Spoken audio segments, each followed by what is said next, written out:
talk more about this. Let's joining us right now, the RNC's Chief Strategist and Communications Director, Sean Spicer. Sean, thanks for coming in. You bet. Good morning. Good morning. So let's jump ahead to the convention. Donald Trump says the 2012 convention was a bore. Then this convention needs to bring a little bit more. It needs to have some showbiz in it. What does showbiz look like at the convention? What do you think about that? Well, the first thing we need to do is to conduct business. We're going to have a nominee. We've got to pass rules, and we've got to pass a platform. So, but I understand what his point is.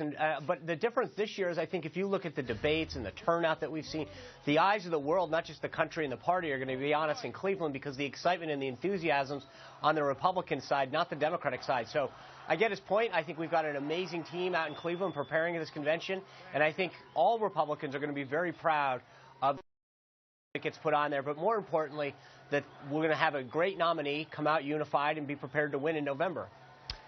On the subject of unified in November, usually at this point there's a presumptive nominee who takes a big role in planning the convention, if not the preeminent role in planning the convention. You don't really have that this time, but shouldn't the front runner, shouldn't Donald Trump, who will likely go into the convention with the most delegates, shouldn't he have a say in how the convention is set up? Well, look, I think the chairman said this before, but he is in constant contact with all of the candidates that are still in the race, talking to them about what the RNC is doing in terms of our data and digital operation, our field operation, and, of course, the convention. So we're not going to do this without having some of their input and their suggestions. But at the end of the day, it's the job of the party to put the party's convention on, to make sure that we have the business that needs to get done, as I mentioned, the rules, the platform, and, yes, the nomination of our next president and vice president. So the candidates will all be consulted as far as, not just the convention, but what we're doing out in the field and the amazing ground game that we've gotten going on in our updated digital and data techniques. So we're in constant communication with them all, and I think we're going to put on an amazing convention in Cleveland.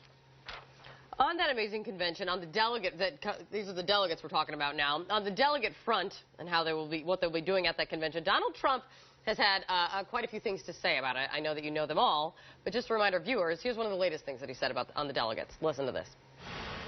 It's a corrupt and crooked system where you're allowed to take delegates. Look, nobody has better toys than I do. I can put them in the best planes and bring them to the best resorts anywhere in the world. Doral, Mar-a-Lago. I can put them in the best places in the world. California, I have something that blows everything away. But it's a corrupt system. You're basically buying these people.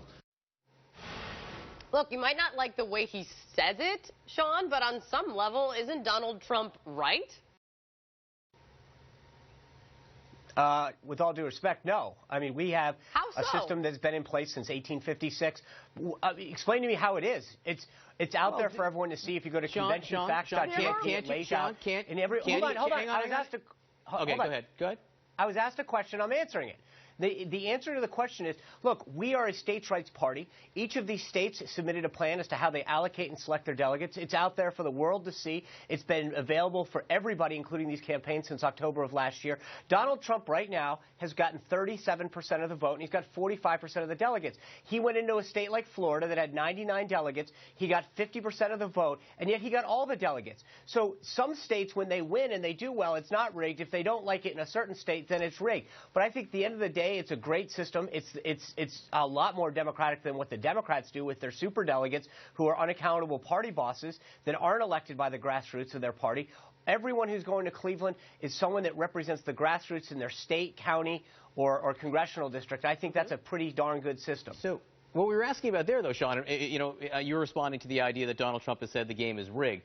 What he was saying right there, though, is that to woo delegates who are unbound, you can put them on a plane, take them to Mar-a-Lago, pay for their hotel rooms, give them all kinds of goodie bags.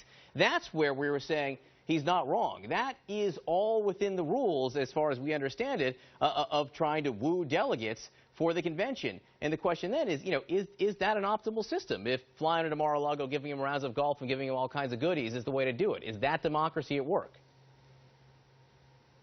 No, I don't think that you should be. I think you should be going to delegates and explaining why you're the best candidate, why your solutions will put America moving forward again.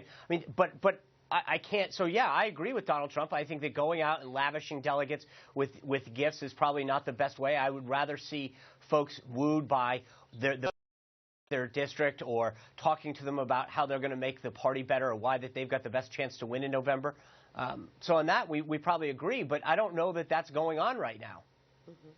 Sean, it's been swirling for about a week now, this talk of if Donald Trump is the nominee, would he keep on Reince Priebus as chairman? He's left the door open in yet another interview to replacing Reince Priebus as chairman if he would become a nominee. You don't speak for Reince. I know you speak for the RNC, but are you nervous about your job? No, I'm not, and I'll tell you why. Reince Priebus was elected unanimously by the 168 members of the Republican National Committee. He will serve until January of 2017 because those are the people who actually elect the chairman. But more importantly, I think the bigger issue is this. Any candidate that got the nomination would beg Reince Priebus to stay as chairman because he's been so successful. I mean, under this chairman, we've put together the best resourced and staffed and equipped political party in history of the United States. When you look at our field operation, when you look at our data and digital operation and our opposition research on Hillary Clinton and potentially Bernie Sanders, it's amazing. We are the gold standard of political parties. I think any candidate would be lucky to have Reince Priebus as the chairman, and they should be begging him to keep continuing the success that he's had.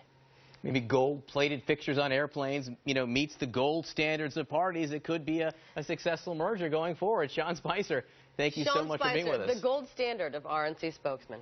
Great to see you, Sean. Gosh, we do have a program. Thank you.